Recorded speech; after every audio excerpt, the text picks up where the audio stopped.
Yusuf anak Daud, janganlah engkau takut mengambil Maria sebagai istrimu, sebab anak yang di dalam kandungannya adalah dari Roh Kudus. Sejak saat itu semua berubah. Saya akan mengambil Maria menjadi istriku. Allah mewahyukan rencananya kepada Yusuf sesudah sebelumnya kepada Maria. Wahyu itu datang kepada Yusuf dalam mimpi. Dalam perjanjian lama, mimpi adalah salah satu cara Allah menyampaikan kehendaknya. Yusuf menjawabnya. Sesudah bangun dari tidurnya, Yusuf berbuat seperti yang diperintahkan malaikat kepadanya. Ketaatan memampukannya menghadapi kesulitan dan menyelamatkan Maria. Demikian penjelasan Paus Fransiskus dalam surat apostolik Patris Corde.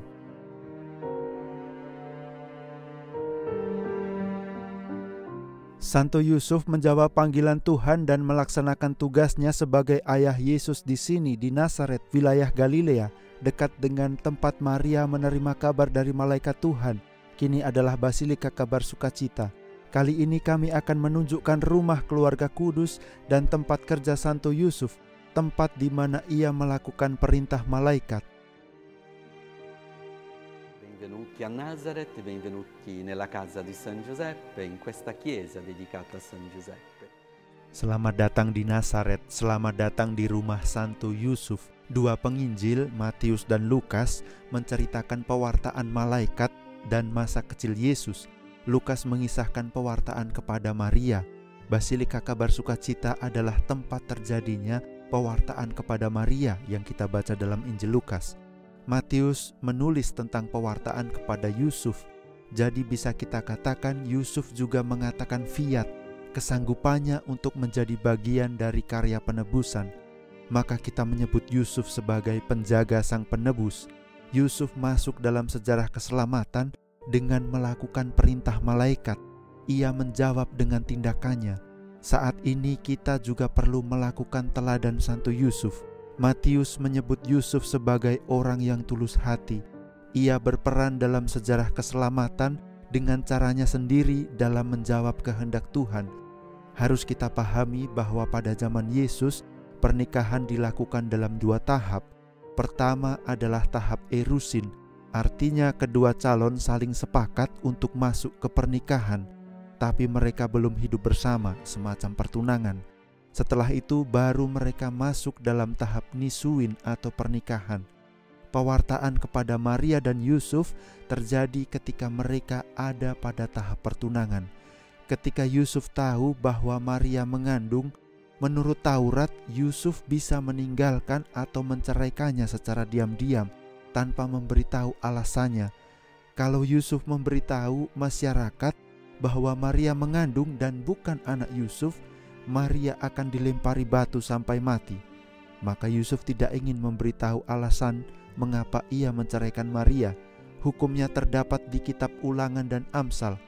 Nah, ketika Yusuf memikirkan hal ini, malaikat datang dalam mimpi memintanya untuk menjadi suami bagi Maria dan ayah bagi Yesus, menjadi bapak keluarga kudus. Kesanggupan Santo Yusuf ini membuka jalan keselamatan bagi kita. Vita di Maria nella vita della Santa Famiglia, ma anche le sue conseguenze a noi, perché sono state aperte le porte della salvezza. Ketika aku menggendongnya, aku merasa terharu, air mataku keluar. Ia diberikan kepadaku dari surga untuk kujaga dan kulindungi. Oh anakku, aku diberkati Tuhan. Tak bisa kubayangkan bahwa tangan Tuhan bekerja dalam hidupku yang sederhana. Apakah yang bisa kuberikan untuk anak Allah? Karyaku, imanku, cintaku, ya cintaku.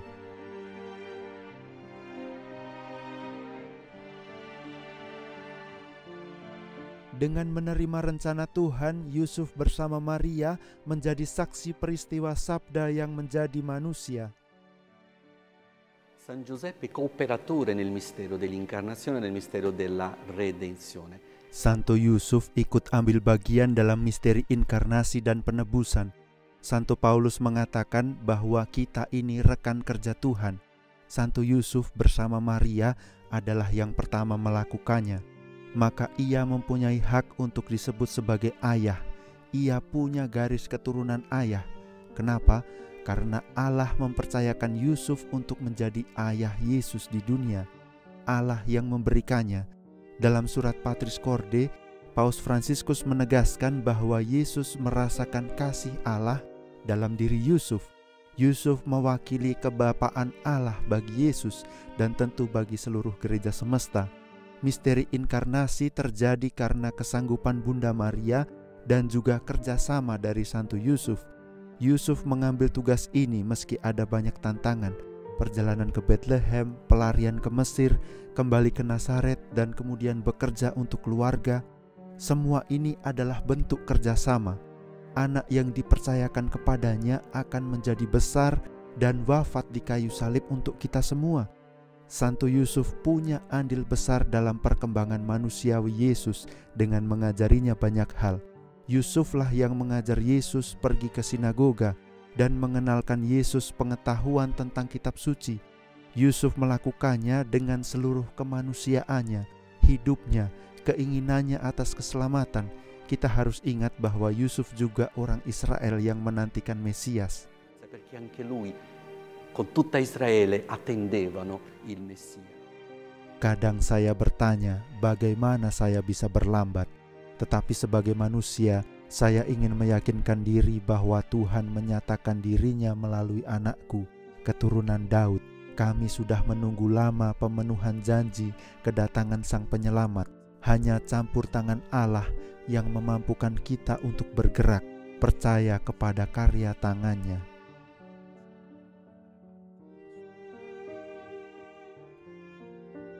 Seorang keturunan Daud, kudus, pendiam, pekerja, Yusuf menjalani hidupnya sebagai ayah Yesus di Nazaret.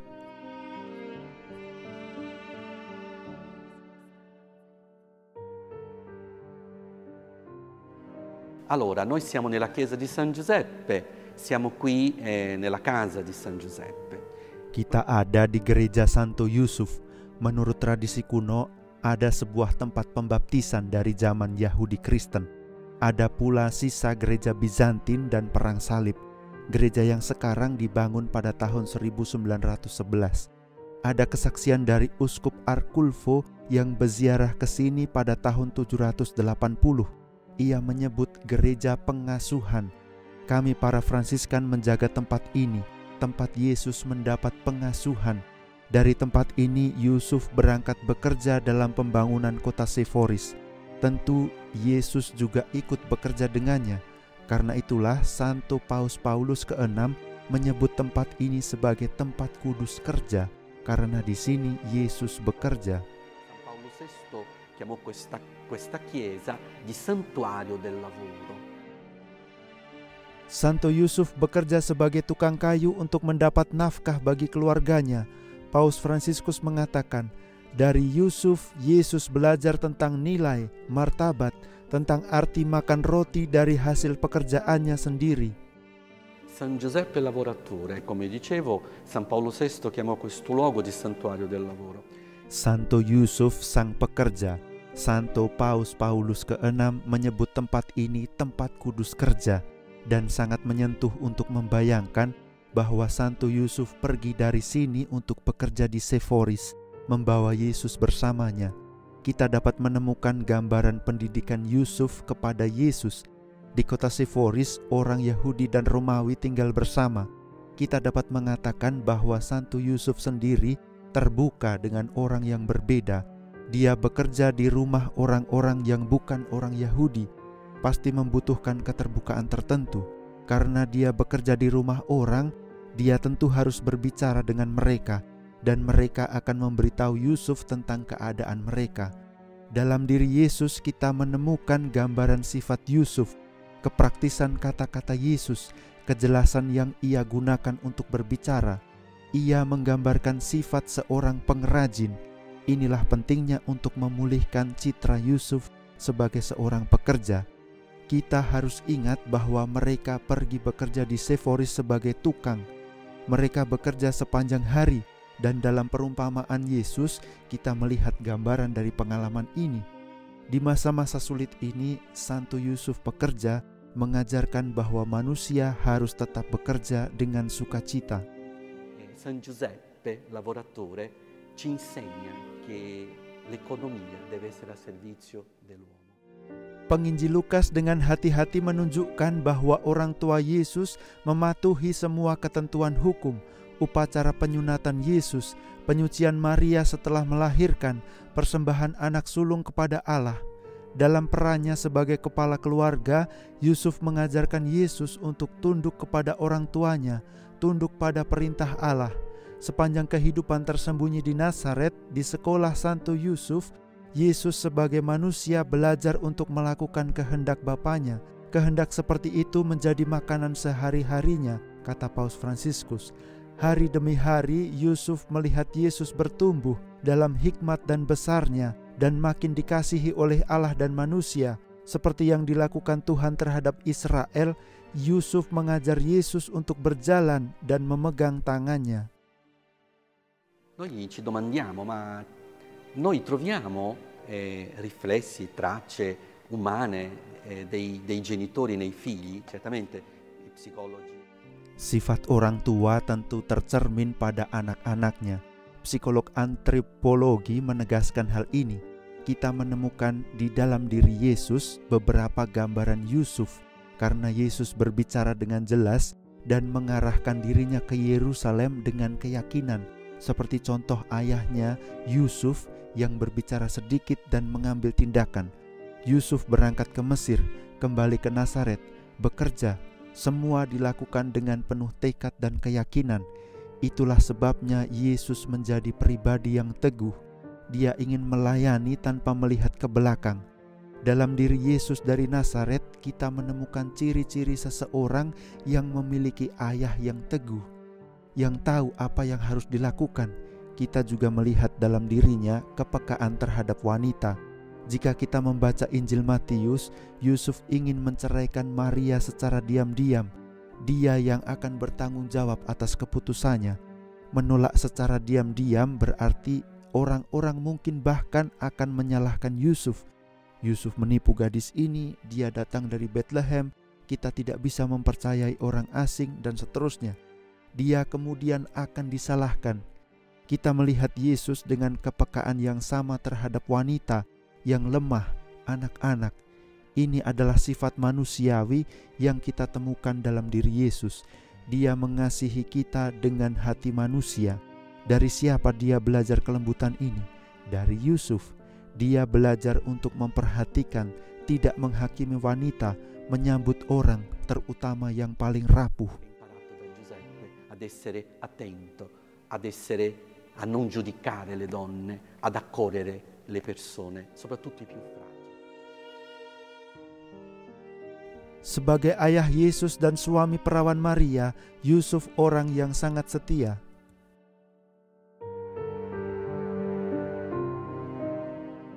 Oh Mariaku yang manis, aku tidak membayangkan semua kesanggupan ini akan berarti bagi kita, tapi kamu menghadapi dengan berani kehendak surga untukmu. Meskipun aku menantikan pernikahan kita, kamu datang dan memberitahuku bahwa kamu perlu mengunjungi sepupumu Elizabeth. Sejujurnya saya tidak mengerti apa yang sedang terjadi, tetapi ada waktu.